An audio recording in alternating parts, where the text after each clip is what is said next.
గట్టిగా మాట్లాడు. Okay sir. కానీ సోమే లోకా సమస్త సుఖినో భవంతు, సర్వే జనాభి సుఖినో భవంతు.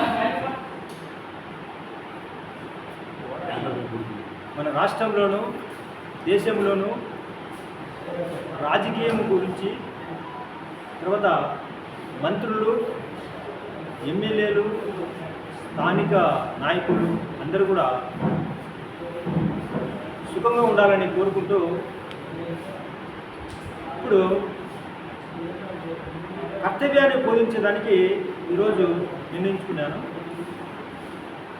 అయితే రాష్ట్రంలోనూ కేంద్రంలోనూ ఎన్డీఏ కూటమి వస్తుందని నేను ముందే చెప్పాను. దాని ప్రకారమే ఇక్కడ జరిగినది. తర్వాత నేను విశ్వంతో కనెక్ట్ చేసినాను అని చెప్పాను. అయితే భగవంతుడు భక్తుల కోరిక మేరకు నెరవేరుస్తారనేది అందరికీ తెలిసిన విషయమే. కాబట్టి నేను ఒక భక్తుడిగా కోరుకునే కాబట్టి అది నెరవేర్చినాడు. అయితే ఇప్పుడు కేంద్ర మినిస్టర్లు, రాష్ట్ర మినిస్టర్లకు కర్తవ్యాన్ని బోధించాలని నేను ఒక భగవద్గీతను ఉపన్యాసము పూర్తి 18 అధ్యాయాలు ఉపన్యాసం చేసి వాళ్ళందరికీ అందియాలని కోరుకుంటూ ఈరోజు భగవద్గీత ఉపన్యాసాన్ని స్టార్ట్ చేస్తాను. అయితే 18 అధ్యాయాలు భగవద్గీత ఉంది. భగవద్గీతలో మొదటి అధ్యాయంలో అర్జునుడు మమకారముతో, మమకారముతో పాపభీతి వస్తుందని బాణాలు కింద వేయడం జరుగుతుంది. అదేవిధంగానే మంత్రులకు, కేంద్ర మంత్రులు కానీ రాష్ట్ర మంత్రులు కానీ నేను తెలియజేసేది ఏదంటే, మీ కర్తవ్యాన్ని మీరు చేయకపోతే పాపం వస్తుందన్నమాట. అంటే మమకారాలు వదిలిపెట్టేసి కేవలం మీ డ్యూటీ, ఎందుకు మీకు డ్యూటీ ఇచ్చిందంటే భగవంతుడు ఇచ్చింది అనుకోవాలి. ఎందుకంటే మనం ఎవరు కూడా గెలిచలేదు, గతంలో ఓడిపోయాం. కానీ ఇప్పుడు అవకాశం వచ్చిందంటే భగవంతుడు ఇచ్చాడు కాబట్టి ఇది నాదేం కాదు, అంతా భగవంతుడు ఎలా చెప్తే మేము అలా నడుచుకుంటామని అహంకారం లేకుండా మీరందరూ మంత్రులు కానీ, కేంద్ర మంత్రులు కానీ, రాష్ట్ర మంత్రులు కానీ, ప్రధానులు కానీ, ముఖ్యమంత్రులు కానీ కర్తవ్యం వరకు, అంటే నిమిత్తం మాత్రం మేము మా ఎనుకు భగవంతుడు నడిపిస్తున్నాడు అనే జ్ఞానం మీకు తెలియజేసే కోసము ఇప్పుడు భగవద్గీత నేను ఈరోజు నుంచి స్టార్ట్ చేస్తాను. భగవద్గీతలో మొదటి అధ్యాయంలో మమకారాలు మోహంతో పడిపోతే మీరు కూడా మమకారాలు అంటే నేను, నా వాళ్ళు అనేది కేవలం, అంటే మీకు కూడా రాజకీయంగా వాళ్ళు వేరే వాళ్ళు ఉండొచ్చు. కానీ మీ ధర్మం ఏంటంటే కన్నా దుష్ట శిక్ష రచన కోసమే మీరున్నారు. అంటే చెడును లేకుండా చేసేదానికోసమే మిమ్మల్ని భగవంతుడు ఏర్పాటు చేశాడు. కాబట్టి ఎక్కడైనా కూడా దుర్మార్గులను మీరు శిక్షించేదానికి మీరు కరెక్ట్గా ఉండాలి. లేకపోతే ఇక ఏమవుతుందంటే పాపం వస్తుంది. అర్జునుడు కూడా అదే చెప్పినాడు, నేను బాణాలు వేసి నా గురువులను, నా తండ్రులను నేను చంపాలంటే కాదు, నేను ఉనికిపోతాను అనమాట. అంటే అప్పుడు శ్రీకృష్ణ భగవానుడు నా కర్తవ్యాన్ని చెప్తాడు.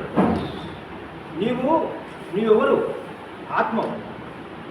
నీవు నేను అందరం ఆత్మలమే. కానీ శరీరాలు అనేది శాశ్వతం కాదు.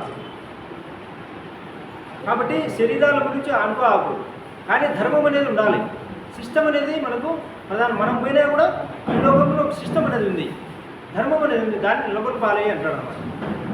అదేవిధంగానే ఈ రాజకీయంలో మీకు ఒక సిస్టమ్ అనేది ఉంది. సిస్టాన్ని కాపాడేదానికి మీరందరూ కూడా మూకుమ్మడిగా మీరు బాధ్యత తీసుకొని ఈ మన దేశ రాజకీయాన్నే ఒక దుర్మార్గత్వం లేకుండా అందరినీ శిక్షించి అందరినీ సన్మార్గంలో నడిచేదానికి మీరు చేయవలసిందిగా కోరుకుంటూ భగవద్గీత అనేది ఇంకా మీకు తెలియజేస్తాను. విషాద యోగం వచ్చేసింది అనమాట. మళ్ళా సాంఖ్యయోగం చెప్తాడు 2వ అధ్యాయం. అట్లే 18 అధ్యాయాలు చెప్తా వస్తాడు. 18 అధ్యాయాలు మీకు అర్జునుడు కూడా లాస్ట్లో ఏమంటాడంటే నాకు అర్థం అయిపోయింది, జ్ఞానం అయిపోయింది, నేను శిరసా ఓయిస్తా, మీరు ఎలా చెప్తే అట్లా చేస్తా అంటాడు. అందుకే మీకు ఒక ఉపాయం చెప్తాను నేను, మంత్రులకు కానీ నాయకులకు కానీ అందరికి కూడా. ఇప్పుడు మీరు నిమిత్త మాత్రులు కాండి. నిమిత్త మాత్రులు అంటే చట్టం పని చేసుకుంటా పోతుంది. మీరు నిమిత్త మాత్రం చేసే పని భగవంతుడు చేసుకుంటా పోతాడు. మీరేమీ వినాల్సిన అవసరం లేదు. మీరు నిమిత్త మాత్రం ఉంటే ఎవరు దుర్మార్గంలో వాళ్ళు శిక్ష పడుతుంది, సన్మార్గులు రచించగలుగుతారు.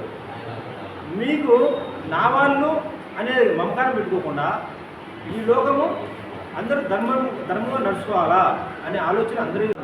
ఇప్పుడు ఈ లోకంలో రూపుమాపులకై కూడుకొని ఉన్నారు కనుక నీవు యుద్ధము చేయకుండాను ప్రతిపక్షంలో ఉన్న వారు ఈ వీరులు ఎవరు మిగిలి ఉండరు.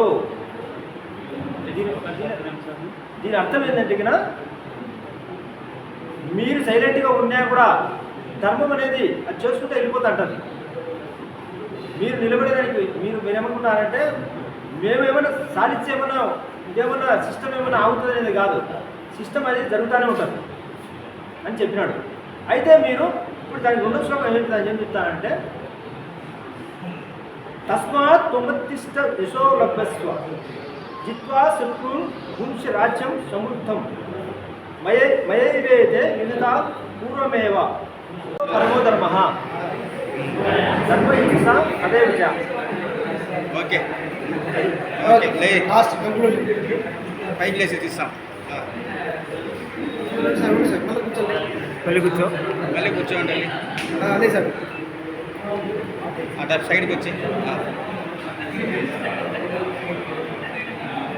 రైట్. ఓకే ఓకేనా.